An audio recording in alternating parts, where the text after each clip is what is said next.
Budget पर जो आदरणीय हमारे वित्त मंत्री जी निर्मला सीतारमण जी ने पेश किया, उस पर मेरे विचार प्रकट करने के लिए समय दिया, अवसर दिया, इसके लिए मैं आपका पहला शुरू में धन्यवाद कहता हूँ। खास करके ये बजट कोरोना काल में आया हुआ है। सारा विश्व जिस कोरोना से संक्रमित था, ऐसी स्थिति में भारत भी उसी स्थिति में जा रहा था। और इस स्थिति में जो बजट पेश हुआ है उसमें लोगों की बहुत सारी अपेक्षाएं थी। आंकड़े तो बहुत सारे अच्छे भी आए हैं, लेकिन क्या आंकड़ों से पेट भरेगा कि नहीं भरेगा, इसकी शंकाएं मन में आती है। कोरोना के बारे में खास करके शुरू में जो अभी आज भी आदरणीय प्रधानमंत्री जी ने कहा, कल परसों वित्त मंत्री जी ने कहा, मैं उनको धन्यवाद जरूर दूंगा, लेकिन याद रखिए कि उस वक्त राज्यों ने भी बहुत अच्छा काम किया। मुझे बहुत गर्व है सर कहने के लिए कि सबसे ज़्यादा देश में अगर कोई संक्रमित कोरोना से था तो महाराष्ट्र राज्य था। सबसे ज़्यादा संक्रमित कोई शहर था तो मुंबई शहर था। और उसी वक्त वंदनीय शिवसेना प्रमुख के सुपुत्र आदरणीय उद्धव जी ठाकरे साहब हमारे मुख्यमंत्री, उन्होंने इतना ध्यान उसमें दिया कि आगे चलकर कोरोना मुक्त अभी मुंबई हो रही है, उसकी सराहना WHO ने की। वर्ल्ड हेल्थ ऑर्गेनाइजेशन ने महाराष्ट्र राज्य के मुख्यमंत्री की सराहना की, वो सबसे बड़ी बात है। वॉशिंगटन पोस्ट ने भी उसकी दखल लेकर उनका अभिनंदन किया कि इतना अच्छा काम राज्य की सरकार ने किया। और इसी तरह सारे राज्य काम करते आए, केंद्र की सरकार ने बहुत सारी मदद भी की और वो उसी वक्त दोनों ने अच्छे काम किए हैं। ये ना भूलना कि राज्यों का भी समर्थन बहुत अच्छी तरह मिला। अपने आत्मनिर्भर भारत की सबसे ज़्यादा बात की, और उसमें आज मुझे दुख सबसे ज़्यादा है सर। मैंने आज आदरणीय प्रधानमंत्री जी का भी भाषण सुना, लेकिन उस भाषण के ऊपर किसानों की बात जब आई तो बहुत दुख इस बात का हुआ। हो सकता है आप विजनरी हैं, आप आगे चलकर देख रहे हो पीछे क्या हुआ उसी तरह नहीं चलना, आपकी अलग राहें होगी, हो सकती है। कुछ लोग पुराने ख्यालात के हुए हो सकते हैं, लेकिन ये न भूलना कि आंदोलनकारी को आंदोलनजीवी कहना अपमानित न करो। हो सकते है उसमें कुछ अराजक तत्व आए होंगे, लेकिन वो उन अराजक तत्वों को ढूंढना आपका काम था और उनको रोकना भी आपका काम था।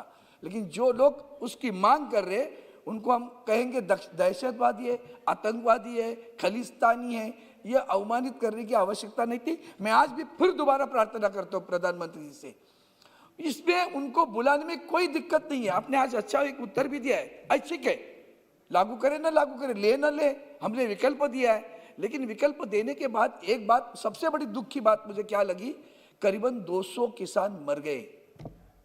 यहाँ सभी सम्माननीय वरिष्ठ नेता हैं, मैं सभी को पूछता हूँ, अगर एक आदमी में मरता किसी आंदोलन में रेल में के अंदर तो वो दिन याद आते हैं। अगर एक आदमी की भी, इंसान की भी मृत्यु रेल में हुई तो रेल के मंत्री ने इस्तीफा दिया था। आज 100-150 के ऊपर लोग मृत्यु हुए और हम आंसू भी नहीं बहते, करुणा भी नहीं व्यक्त करते, खेद भी नहीं व्यक्त करते। ये मुझे बहुत बुरा लगा है। मैं आपको खुलेआम कहता हूँ, बहुत बुरा लगा है। और मैं आपको फिर दोबारा प्रार्थना करता हूँ, आप सभी को प्रार्थना करता हूँ, आप सभी लोग जाकर कहो, बुलाओ उनको। हो सकते है वो असमंजस है, आप समंजस हो ना, बुलाओ उनको। वो नहीं सोचो कि उनका निवेदन आया नहीं, भाई क्यों बुलाऊं, बुलाओ। लेकिन ये मत रोको कि हम केले टोके रास्ता रखे, फेंस करके रखा है, पानी बंद कर दिया है, टॉयलेट बंद कर दिया है। उस दिन एक पानी के पीछे, ट्रैक्टर के पीछे वो सब महिलाएं उसके अंदर रगड़ गई, वो अच्छा नहीं लगा सर। इसलिए प्रार्थना करता हूँ शुरू में ही कि माननीय प्रधानमंत्री इसमें ध्यान दे, उनको बुलाए और या जल्दी से जल्दी ये काम करे। सर मैं ऐसे चुनाव क्षेत्र से आता हूँ जहाँ टेक्सटाइल इंडस्ट्री थी, बहुत बड़ी टेक्सटाइल इंडस्ट्री रही।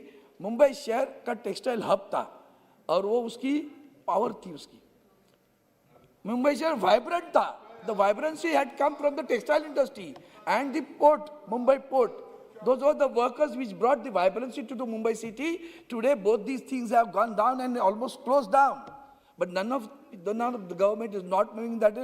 Yesterday they announced a textile park. I demand माननीय निर्मला सीतारमण जी से मेरी प्रार्थना है कि टेक्सटाइल पार्क की बात करोगी, मुंबई शहर न भूलना, वहाँ टेक्सटाइल पार्क की आवश्यकता है। लेकिन उसी तरह टेक्सटाइल पार्क में टेक्सटाइल की जो उनकी बिल्डिंग्स है NTC की, उनकी मालकान हक है और पुरानी इमारतें ढहने को आई हैं, गिर रही हैं, ना उनकी नीति बनती है, ना अनुमति देते, और दोहरी नीति है। कुछ लोग जहां ज्वाइंट वेंचर किया भास्कर नाम के कंपनी से, वो भास्कर लेके बैठा है, कहीं कोहिनूर मिल करके है, उसमें किसी ने टावर बना के रखा है। तो हम क्यों नहीं करते उन गरीबों को जिनकी चालें अभी गिरने को आई है, तो क्यों नहीं उसके लागे आगे बढ़ते? टेक्सटाइल पार्क बनाते हो, अब प्रधानमंत्री आवास योजना की बात करते ना, तो वो भी करो। उनके कोई मकान बड़े नहीं है, जगह आपके पास है, या तो आप करो या तो उनको करने दो या तो ज्वाइंट वेंचर करो, लेकिन कुछ भी ना करे, ये कोई सरकार की नीति नहीं हो सकती है। इसलिए मेरी प्रार्थना है टेक्सटाइल के बारे में। आपने मेट्रो रेल की बात की, दुर्भाग्य इस बात का लगा कि अच्छा होगा, हमारे महाराष्ट्र के नासिक को दिया, हमारे महाराष्ट्र के नागपुर को दिया, लेकिन नासिक की महानगर पालिका भारतीय जनता पार्टी की इसलिए दिया, नागपुर की महानगर पालिका भारतीय जनता पार्टी सत्ता पे इसलिए दिया। मुंबई को क्यों नहीं दिया? मुंबई को क्यों नहीं दिया? अब मुंबई की मेट्रो रेल के समय में आप जानते हो कि वहां मेट्रो कार शेड का बहुत बड़ी समस्या निर्माण हुई। वो सॉल्ट पैन की लैंड निकली। क्या केंद्र सरकार बड़ा डील नहीं कर सकती? एक अच्छा तुम विकास, सबका साथ, सबका विकास, सबका विश्वास, तो सबका साथ में क्या आप एक कदम आके नहीं कर सकते? अच्छा काम कर रहे हो, मेट्रो रेल के लिए जगह चाहिए, खाली पड़ी हुई है, सॉल्ट पैन के दे दो, वो कार शेड बनेगी। नहीं किया सर, नहीं किया आपने। मेरी प्रार्थना है ऐसे राजनीति न खेलो, ऐसी स्थिति में आप उनको दे दो। लेकिन आपने धन कैसे बांटा? सड़कों के लिए भी पैसे बहुत दिए, रेल के लिए भी बहुत दिए, लेकिन जहां चुनाव वहां धन का वर्षाव, ये नीति आपने अपनाई है। इसलिए मेरी आपसे प्रार्थना है कि जहां चुनाव है वहां धन का वर्षाव, राजनीति हो सकती है, समझ भी सकता हूं, स्वाभाविक भी समझ सकता हूं मैं, लेकिन दूसरों के ऊपर अन्याय करके न करो, वहां भी न्याय दे दो, उसकी सराहना हो सकती है। सर, आपने एक बड़ी नीति जो अपनाई है प्राइवेटाइजेशन की, 2014 में 7 में था। मैं माननीय राष्ट्रपति के धन्यवाद प्रस्ताव पर भाषण करते समय मेरा पहला भाषण था, और मैंने उस वक्त कहा था कि सारे पीएसयू को सुरक्षित करो, सक्षम करो, ताकतवर करो। उल्टा कदम रहे सब, सभी को बेचने का बात है। बेचना आसान है, बचाना मुश्किल नहीं है, लेकिन कुशलता है, वही कौशल्य होगा। वो बचा पाएंगे तो कहेंगे डॉक्टर अच्छा था। बेचना क्या है? मर गया पेशेंट, मर गया तो क्या हो गया बड़ा, लेकिन पेशेंट को बचाना वही कुशलता होगी। आपने जो कदम उठाया है एयरपोर्ट के बारे में, भारतीय बीमा निगम कंपनी के बारे में, मुंबई के बंदरगाह के बारे में, JNPT बंदरगाह भी उसमें है, इतना बड़ा अच्छा बंदर जो पूरे भारतवर्ष में गिना चुना जाता था, उस बंदरगाह पे आपका ध्यान क्या है? प्राइवेट करोगे? करो। कब करोगे? कब रोजगार निर्माण होगा? मैं रविशंकर जी आपको खास के नाम लेकर बोलता हूँ। अब हम जब एक सारा निर्णय लेते हैं ना, कभी तो सोचो सोशल इम्पैक्ट क्या होगा। I feel my government is never have ever thought of a social impact. The moment you close down one industry, thousands of people become jobless. And in middle age, if they are jobless, what will they do, sir? At the age of 40s, neither they can go back nor they can go forward. And what we are giving to them? VRS के पैसे आज भी MTEL के बचे हैं, अभी भी कुछ पैसे बचे नहीं मिला, लेकिन बाकी कंपनी तो चलनी चाहिए कि नहीं चलनी चाहिए? रोजगार निर्माण होना चाहिए कि नहीं? हम रोजगार शब्द का प्रयोग इतना आसानी से करते हैं, नौकरी और रोजगार में फर्क है। आखिर में आऊंगा, एक बड़ा रिपोर्ट मेरे पास आया हुआ है, वो इसलिए मैं कहता हूँ। उसी तरह बंदरगाह में मछली चलन के लिए आप कर रहे, आप मछली पालन के लिए, लेकिन यही एयर इंडिया थी जो वंदे भारत करके लोगों को लेके आई। आज उसके ऊपर अपना प्यार होना चाहिए। हम आंसू बहाते तो हमारे आंसू दिल के आंसू होते, दूसरे के आंसू नकराश्रु होते, मगरी के आंसू होते हैं, ऐसा मत सोचो। क्रोकोडाइल आंसू मत कहो। उनको जब एयर इंडिया बेची जाएगी ना, तो मेरे जैसा आदमी को भी रोना आएगा। न कि मैं एयर इंडिया का कभी एम्प्लॉय था, न मैं आज भी हूँ, लेकिन मुझे रोना आएगा कि एक भारत का सम्मान था, गर्व था, घमंड था, उसको देखता था एयर इंडिया की, उसको बेचे जा रहे हम लोग। वो अच्छी बात नहीं लग रही है। कुछ तो सोचो सोशल इम्पैक्ट क्या होगा।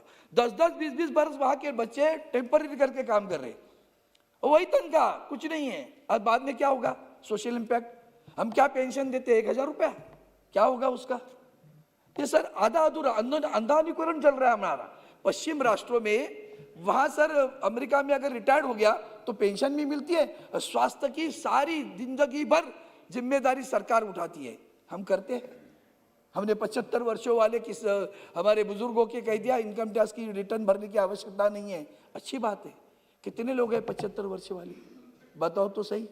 आपने अभी अभी कहा 6 लाख कुछ करोड़ लोग हैं जो अभी इनकम टैक्स भरने लगे हैं। 75 वर्ष वाले अगर 65 करते तो मैं समझ सकता। और वो भी कौन है, क्या पेंशन मिलती है उनको? कोई बिजनेसमैन होगा उसकी बात आएगी, बाकी लोगों को क्या मिलता है कि जो इनकम टैक्स भरेगा? तो इसके ये सब सुपरफिशियल है जो एड्रेस है वो अच्छा नहीं लगता। मछली की पालन की बात कर रहा था, 4300 मुंबई में बोट्स अभी डॉकिंग हुए, 2000 करोड़ की मछली पड़ी हुई है। चाइना वॉज दी उनका बड़ा ग्राहक था। मुंबई और western coast, even Gujarat, they were exporting around 50% of the fish to China. Now that issue I can understand as a national spirit, but then what is the solution for them? हम अपने मछुआरों को क्या कर रहे हैं, उनको सुरक्षित कैसे कर रहे हैं, उनको कोई सहाय दे रहे कि नहीं रहे? बजट में कहीं भी उसका जिक्र नहीं है। ये मेरी आपसे प्रार्थना है, अपने राष्ट्रीय शिक्षा नीति अपनाइए, अच्छी बात है ना। हाल ही में पता है आपको राष्ट्रीय नीति अपना मछुआरों के लिए क्या कर रहे हैं बताओ, जो वो बता देना, आप जवाब देना, अच्छी बात है। हमने जैसे मैंने पीयूष की बात की, हाल ही में सब अध्यक्ष मोदी चेयरमैन सर 18,000 करोड़ रुपया HAL को देना था, यहाँ से जाना है, अभी तक गया नहीं। और डिविडेंड देने के लिए भी HAL को 1,000 करोड़ रुपया कुछ लोन लेना पड़ा। It's not fair, this money has to go to that is also public sector company. And आपने अभी बहुत सारे जहाज बनाने के काम दिए उनको, लेकिन वो अच्छा काम है। मैं राष्ट्रीय शिक्षा नीति के बारे में एक ही वाक्य कहूँगा, CBSE को स्टैंडर्ड पकड़ के एटलीस्ट मिनिमम कुछ सब्जेक्ट ले लो, मैथ्स, साइंस, जो खास करके JEE एंट्रेंस एग्जामिनेशन के लिए आते हैं, उसका करिकुलम आप किसी भाषा में हो लेकिन वो सेम रखिए, ताकि बच्चे जब उस एग्जाम के लिए बैठते तो गांव के बच्चे पीछे रहते हैं।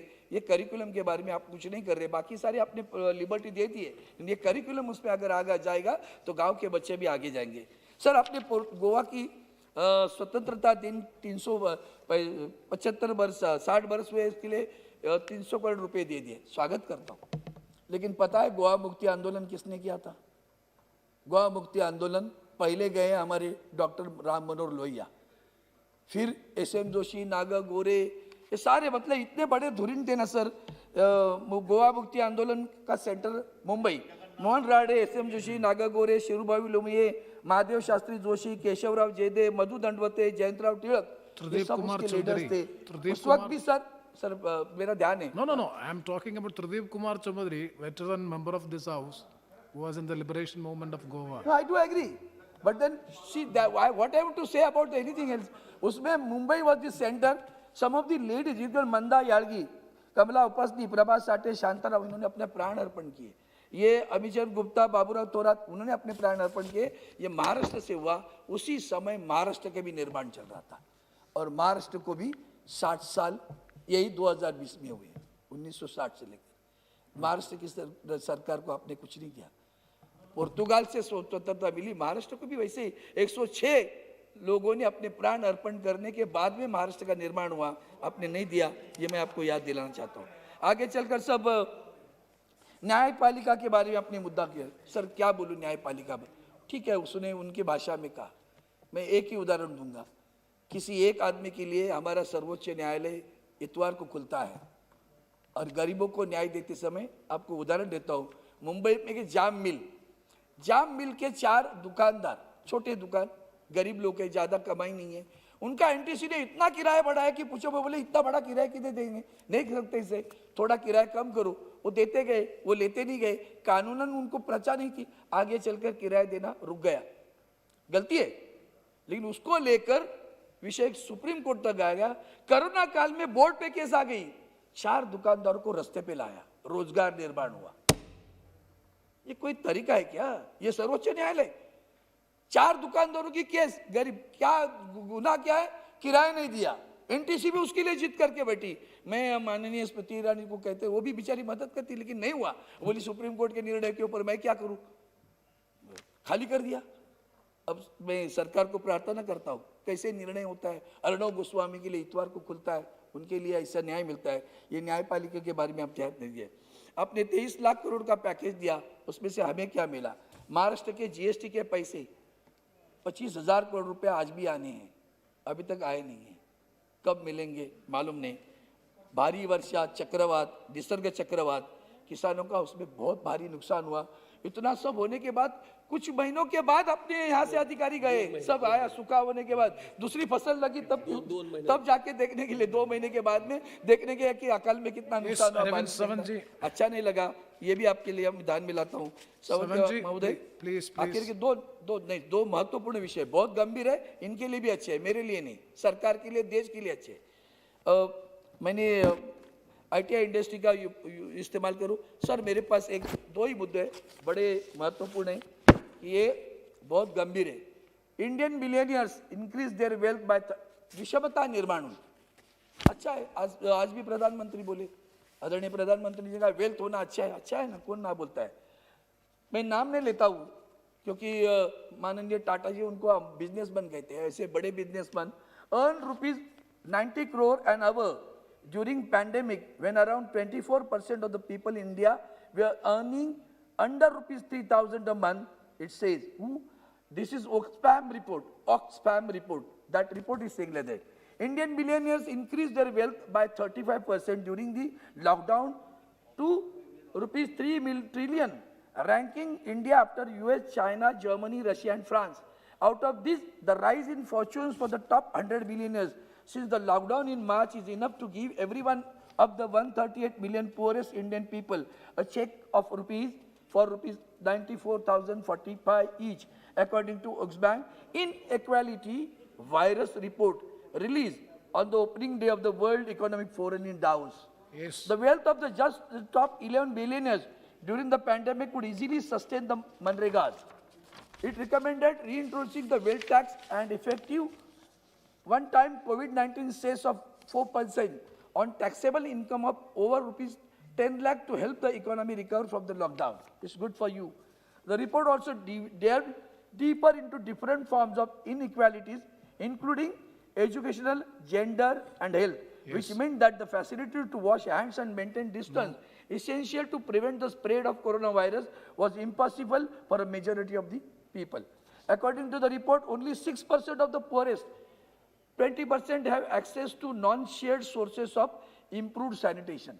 Yes, Arvind ji. Compared to 93.4% of the top 20%, 59.6% of India's population lived in a room or a less, which meant that protocols necessary to prevent the spread of COVID cannot be followed. Now, please Still, conclude. sir, please.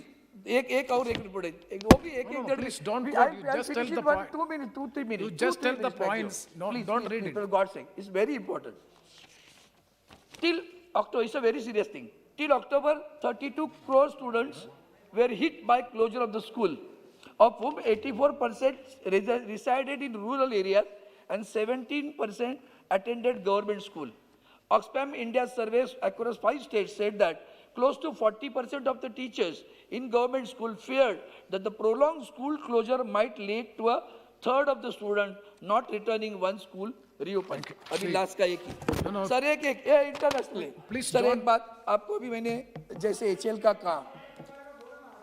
अरे भाई पूरा करने दो paper. Arvind ji, जवाब देना. You have already exhausted the sir time. एक please. And one more member from your party, please. Sir arbitration का एक डेढ़ मिनट के अंदर. It is very important. Please for God's sake. Within 1 minute I'll come. Sir, Keynes Energy threatens to enforce arbitration award against Indian assets overseas. अभी Indian assets को Keynes company, अरे भाई बहुत गंभीर आपके लिए बता रहा हूँ. बोलिए अपनी please. इज्जत जाएगी. Please. केन्स कंपनी ने इंटरनेशनल कोर्ट में अभी जो उनको अवार्ड मिला आर्बिट्रेशन से, that award is Cairn energy has begun to take steps to identify Indian assets overseas against which it can enforce the $1.2 billion award it won last month in a treaty arbitration case against the South Asian nation, according to a letter seen by Reuters. Thank you. Now this is very important, sir. Thank you. अगर ये पैसा आपने नहीं दिया, वो उसने France भी सारे राष्ट्रों को संपर्क किया है, अपने हवाई जहाजों को, अपने शिप्स को वो अरेस्ट करने जा रहा है, अपने एसेट लेने जा रहा है. एक वाक्य तो पूर्ण कर दो सर. वो एसेट लेने जा रहा है और वो एसेट अगर जग गए, पूरा करो. कोर्ट में जाने के लिए हमारे वकील ने कहा नहीं जाओ, अपना नुकसान होगा. देश की इज्जत जाएगी। मैं आपसे इतनी प्रार्थना करता हूं सर कि ये इज्जत बचाओ, क्योंकि केन्स कंपनी आपके खिलाफ जा रही है। और इसलिए मैं कहता हूं ये बजट मतलब इतना ही है कि हमारे एक वाक्य है हमारा, बजट नहीं सबसे बड़ी सरकार की सेल है। हमने विश्वास रखा, यही हमारी भूल है। और ये भूल ना हो, मैंने अभी जो आखिर में बोला है वो सबसे ज्यादा महत्व है। ये आर्बिट्रेशन का अपने गडकरी साहब ने भी पैसा देने की बात की, वो पैसे अगर दे देंगे तो कॉन्ट्रैक्टर रस्ते का काम करेगा, वो भी नहीं मिल रहे। अरविंद जी, आपसे conclude प्रार्थना है कि आप जल्दी इस पे ध्यान देंगे। आपने मुझे समय दिया, आपके लिए भी धन्यवाद। जय हिंद। धन्यवाद।